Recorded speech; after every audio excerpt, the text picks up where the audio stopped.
Roman Reigns has a big fan discussion that's surrounding him right now, and more people are catching on to it. We'll also check out what's happening with the women's world title, Bayley, and more. Starting things off with Roman Reigns, because there's a lot to touch on there. Roman returned on the August 18th edition of Raw at the end of the show to make the save and help Jey Uso win. Although it wasn't confirmed on a live microphone, it sounded like Bronson Reed versus Roman Reigns at Clash at the Castle was confirmed here within this moment.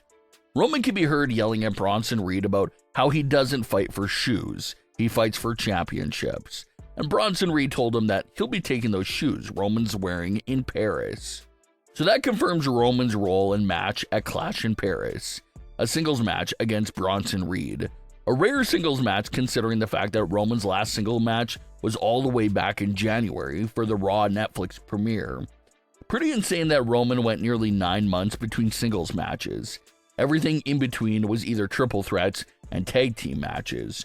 And this brings us to the second part of this Roman Reigns conversation, and that's the questionable usage of Roman Reigns in 2025. This is something we touched on before back when the Bronson Reed stolen sneakers narrative first started. But what in the world happened to the character-driven, storyline-driven version of Roman Reigns?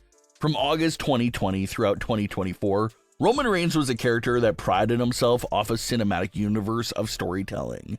Everything Roman did or said always had this elaborate and deep story behind it. The absolute richest storytelling character that the company has seen over the last few years. But in recent memory here, it feels like the character is completely gone and has been stripped of everything that made him special. He no longer has any real, actual deep stories around him anymore. Even this upcoming singles match with Bronson Reed, what's the story there?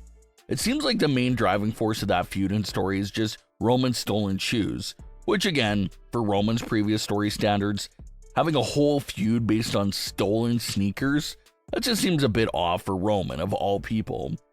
And that type of story is something we've seen a lot of in WWE recently. A narrative where a heel captures a physical item that belongs to the babyface. We saw the same story with Drew McIntyre, how he stole possession of CM Punk's bracelet.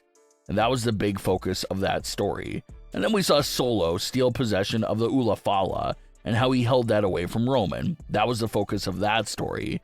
And now we're seeing that same structure used again here in current day with Bronson Reed stealing possession of the sneakers from Roman Reigns.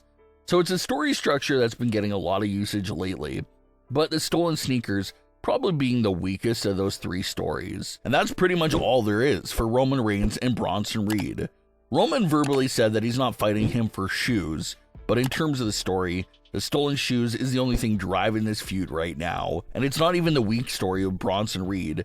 Fans have also been critical for Roman's usage in general on WWE television. A Roman Reigns appearance during the Bloodline era felt special. It was a must-see event. You know that if Roman was on the show, you're getting a segment that's going to be the most talked about segment of the week, the most analyzed. So many layers to whatever Roman was doing on any given week. But all that is no longer the case either. Televised appearances from Roman Reigns no longer feels anywhere even close to how they used to feel, because he's being used in a flat and repetitive fashion. Pretty much ever since the night after WrestleMania 41 in April, Roman's televised appearances have been pretty much 85% run-ins to close out the show. If Roman is booked to appear on a show in current day, you can predict the exact fashion and how he will appear and be used on that given episode. Roman will always appear in the closing moments of that Raw episode for a run-in beatdown moment. Sometimes he'll win the beatdown moment, sometimes he'll lose them, but that's it. Not much promos, not opening the show, not doing anything different from week to week. Just end the show, run-ins for every single appearance. And that usage has turned Roman Reigns' appearances from being this big special event that you had to see to pretty much being boring and not having much of anything to really analyze because there's no story. Just countless run-in segments at the end of every show that don't really equal up to much of anything. It's sort of like the late 2010s with Brock Lesnar. WWE had a megastar like Brock Lesnar booked for television, but the fan criticism they faced at the time was that Brock's appearances started to feel no longer special anymore because they didn't do much of anything with him during those televised appearances. Brock just jogged in place for a few minutes, Paul Heyman spoke, and that was it. Rinse and repeat. And now it feels like Roman Reigns is slowly entering that same territory, where you just have this megastar booked for the show, but his usage is boring, predictable, and repetitive. There's no mystery anymore to what Roman's doing on a show for any appearance. If he's booked to appear, you'll absolutely know that he's running in during the closing moments of the show. That's it. Very one-dimensional, extremely repetitive, and exhausting. It's pretty crazy that Roman is appearing on the shows, but there's just nothing to talk about because of that questionable usage and poor story. Maybe they don't want to do anything detailed with Roman Reigns at the moment because he'll be going away again soon. Maybe that's it. But it's pretty bizarre that they're turning Roman appearances into something that's extremely flat and has no substance at all. So that's what everyone's talking about right now with Roman Reigns. Hopefully his usage can get back on track sometime in the near future because it's a bit shaky right now. The women's world title is now officially vacated, and that opens up a big opportunity for someone to step up and be on top of the women's division right away. Fans have a lot of discussions about who that title should go to now. You have your fans that are mentioning the recent former champions, such as Rhea Ripley and Io Sky. Those are two women that have been championed in recent months, so they're safe picks to recapture the title.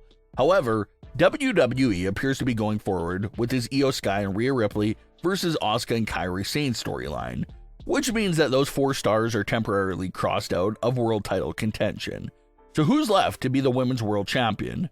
She may have gone missing from television in recent memory, but Stephanie sure looks like she's at least one of the top contenders for the vacated title.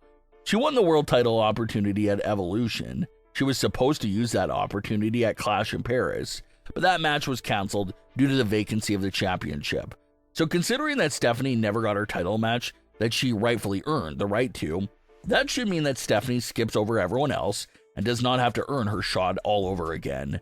Stephanie should realistically be one of the competitors to compete for the vacated women's world title. It's Stephanie's opponent that's the big mystery here. Some fans are bringing up Roxanne Perez as a potential contender. Roxanne is still a very young superstar on the roster, but the idea of her winning the women's world title and the impact that will have on the overarching Liv Morgan narrative, that is pretty interesting. Fans have also suggested for Bayley to play a big role as one of the top contenders for the vacated women's world title. It's pretty much perfect timing for Bayley as well. She's having a complete mental breakdown and identity crisis at the moment due to her recent-long strain of failure in WWE. Well, now, the women's world title is vacated and up for grabs for anyone to take, so Bayley can control herself and snap back into it. You got to assume that Bayley could also have a shot of trying to come after the world title. She's a veteran, she's desperate for success at the moment, right on the verge of a character change, and now the world title is suddenly available. It sure does look like the perfect narrative and opportunity for Bayley to jump up to help herself get back on the successful track. The Raw women's division is loaded though, so there's definitely a lot of routes for them to potentially take there. But what are your thoughts on today's stories? Leave your comments below. Don't forget to subscribe with all notifications on, and leave a like if you enjoyed. Thanks for watching, guys.